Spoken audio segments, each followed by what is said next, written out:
একটা শান্ত গ্রাম, চারপাশে ধানের ক্ষেত, পুকুর আর মাঠ। গ্রামের শেষে ছিল একটা পুরনো শিউলি গাছ। লোকজন বলতো রাতে নাকি গাছটার নিচে কান্নার শব্দ শোনা যায়। এক রাতে মফিজ নামের এক তরুণ মাঠ থেকে দেরি করে ফিরছিল। হঠাৎ বাতাস জোরে বইতে লাগল, গাছের ডালগুলো কাঁপতে লাগল।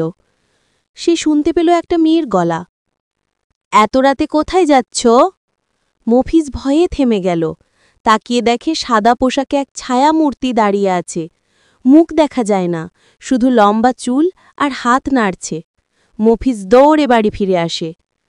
শিউলি গাছ নিয়ে গ্রামের ভয় দিন দিন বাড়ছিল। কেউ রাতে ওই রাস্তা ধরত না। কিন্তু রহস্য ভেদ করার জন্য এগিয়ে এলো গ্রামের সাহসী মেয়ে রুমি। সে ঠিক করল পূর্ণিমার রাতে গাছের নিচে যাবে।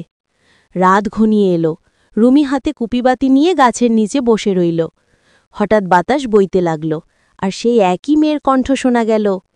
এত রাতে এখানে কেন বসে আছো? রুমি কাপা গলায় বলল, তুমি কে? মুহূর্তের মধ্যে সাদা পোশাকের ছায়া আবার দেখা দিল। চুলে শিউলি ফুল গোজা এক তরুণী দাঁড়িয়ে আছে। সে ফিসফিস করে বলল, আমি এ গ্রামের মেয়ে ছিলাম। বহু বছর আগে অন্যায়ভাবে আমার মৃত্যু হয়েছিল। এই গাছের নিচেই আমি সমাধি হয়েছি, তাই আমি এখানে বন্দী। রুমি সাহস করে বলল, তুমি কি মুক্তি চাও? ছায়ামূর্তির চোখ থেকে জল গড়িয়ে পড়ল। সে শুধু মাথা নাড়ল, হ্যাঁ। রুমি ভোরে গ্রামে ফিরে এসে সবাইকে সত্যি কথা বলল।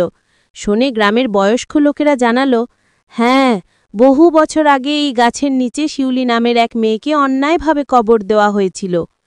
গ্রামবাসীরা সিদ্ধান্ত নিল একসাথে মিলেমিশে কোরআন তিলাওয়াত আর দোয়া করবে, যেন তার আত্মা শান্তি পায়। পূর্ণিমার রাতে গ্রামের মসজিদ থেকে দোয়া শেষ করে সবাই মিলে গাছটার কাছে গেল।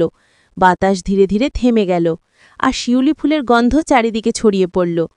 হঠাৎ সবাই দেখল সাদা পোশাকের মেয়েটি শেষবারের মতো গাছের নিচে দাঁড়িয়ে আছে।